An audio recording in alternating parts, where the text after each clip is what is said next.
মদিনার অলিতে গলিতে চলছে আনন্দ উৎসব, ঘরে ঘরে বইছে অনাবিল খুশির জোয়ার। বাচ্চাদের জন্য প্রস্তুত করা হচ্ছে নতুন নতুন জামা কাপড়।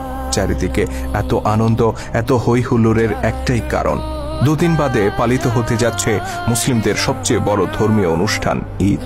মদিনার ঘরে ঘরে যখন ঈদের খুশি, তখন হযরত ওমর রাদিয়াল্লাহু তাআলা আনহুর ঘরে দেখা গেল বিষণ্ণতা।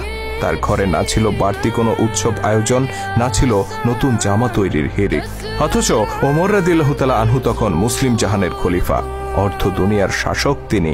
তা সত্ত্বেও নিজের কিংবা পরিবারের জন্য একটি নতুন জামা তৈরির আর্থিক সঙ্গতি তার ছিল না। এই যখন অবস্থা, তখন খলিফা ওমর রাদিয়াল্লাহু তাআলা আনহুর স্ত্রী উম্মে কুলসুম রাদিয়াল্লাহু তাআলা আনহা তাকে বললেন, আমাদের জন্য নতুন কাপড় না হলেও চলবে, কিন্তু ছোট্ট বাচ্চাটি নতুন কাপড়ের জন্য কান্না করছে, অন্তত তার জন্য একটি নতুন জামার ব্যবস্থা করুন।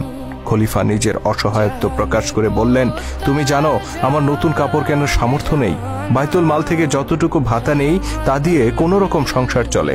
উম্মে কুলসুম রাদিয়াল্লাহু তাআলা আনহা তখন খলিফাকে পরের মাসের বেতন থেকে কিছু টাকা অগ্রিম নিয়ে বাচ্চাটিকে নতুন জামা কিনে দেওয়ার অনুরোধ করলেন।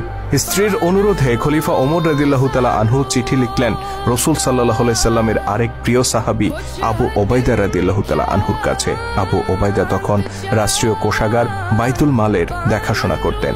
চিঠিতে খলিফা 1 মাসের অগ্রিম ভাতা চেয়ে অনুরোধ করলেন আবু ওবাইদা রাদিয়াল্লাহু তাআলা আনহুকে।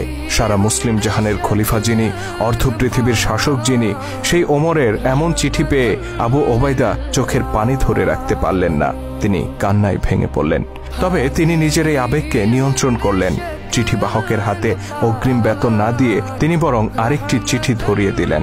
সেই চিঠি যখন হাতে পৌঁছল, খলিফা ওমর রাদিয়াল্লাহু তাআলা আনহু তা পড়তে শুরু করলেন। আমিরুল মুমিনিন, অগ্রিম বেতন বরাদ্দের জন্য দুটি বিষয়ে আপনাকে ফয়সালা দিতে হবে। প্রথমত, আগামী মাস পর্যন্ত আপনি বেঁচে থাকবেন কিনা। দ্বিতীয়ত, বেঁচে থাকলেও আপনি খলিফার দায়িত্বে বহাল থাকবেন কিনা। হযরত আবু ওবাইদা রাদিয়াল্লাহু তাআলা আনহুর এই চিঠি পাঠ করে হযরত ওমর রাদিয়াল্লাহু তাআলা আনহু অঝরে কাঁদতে শুরু করলেন। তিনি উপলব্ধি করলেন তিনি একা নন, বরং এই উম্মাহকে ন্যায়ের শাসন উপহার দেওয়ার জন্য আবু ওবাইদার মতো বহু বিশ্বস্ত সাহাবী আজও বেঁচে আছেন। ইনি সেই আবু ওবাইদা যার সম্পর্কে স্বয়ং আল্লাহর নবী বলেছিলেন, প্রত্যেক জাতির একজন বিশ্বস্ত অভিভাবক আছেন, আমার উম্মতের বিশ্বস্ত অভিভাবক হচ্ছে আবু ওবাইদা ইবনুল জাররাহ। চিঠি পড়ে খলিফা ওমর রাদিয়াল্লাহু তাআলা আনহু 2 হাত তুলে আবু ওবাইদার জন্য দোয়া করে বললেন, ইয়া আল্লাহ, আবু ওবাইদার উপর রহম করুন, তার হায়াত দীর্ঘায়িত করুন। অতঃপর তিনি নিজের সন্তানের কাছে গিয়ে বললেন, আমি মুসলিমদের খলিফা, এ কথা সত্য, কিন্তু আমি তো রাষ্ট্রীয় সম্পদের মালিক নই, সকল সম্পদের মালিক সাধারণ মানুষ। শিশুটি পিতার আর্থিক অসচ্ছলতাকে মেনে নিল আর নতুন জামা পাওয়ার ইচ্ছা পরিহার করল।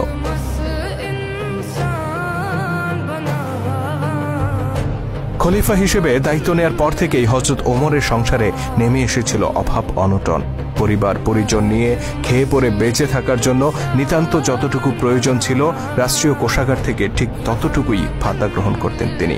সামান্য আরামায়েশ কিংবা সন্তানদের শখ আহ্লাদ পূরণ করার জন্য বাড়তি কোনো সুযোগ সুবিধা তিনি গ্রহণ করতেন না। একবার হযরত আলী রাদিয়াল্লাহু তাআলা আনহু, ওসমান রাদিয়াল্লাহু তাআলা আনহু ও তালহা রাদিয়াল্লাহু তাআলা আনহু পরামর্শ করলেন যে খলিফার এই মাসোহারা যথেষ্ট নয়, তাকে বাইতুল মাল থেকে আরো কিছু অর্থ বাড়িয়ে দেওয়া উচিত। কিন্তু এই প্রস্তাব খলিফা ওমরের কাছে কে পেশ করবে? তাদের 3 জনের একজনেরও সাহস হল না। অবশেষে ওমর রাদিয়াল্লাহু তাআলা আনহুর কন্যা ও রাসূল সাল্লাল্লাহু আলাইহি সাল্লামের স্ত্রী হাফসা রাদিয়াল্লাহু তাআলা আনহার কাছে গিয়ে তারা তাকে এই প্রস্তাব উত্থাপনের অনুরোধ করেন। হাফসা রাদিয়াল্লাহু তাআলা আনহা পিতার নিকট এই প্রস্তাব তুলতেই তিনি ক্ষিপ্ত হয়ে উঠলেন। জানতে চাইলেন কারা এই প্রস্তাব দিয়েছে। আম্মা হাফসা রাদিয়াল্লাহু তাআলা আনহা কোনো উত্তর দিলেন না। খলিফা বললেন, যদি তাদের নাম জানতে পারতাম তাহলে পিটিয়ে লাল করে দিতাম।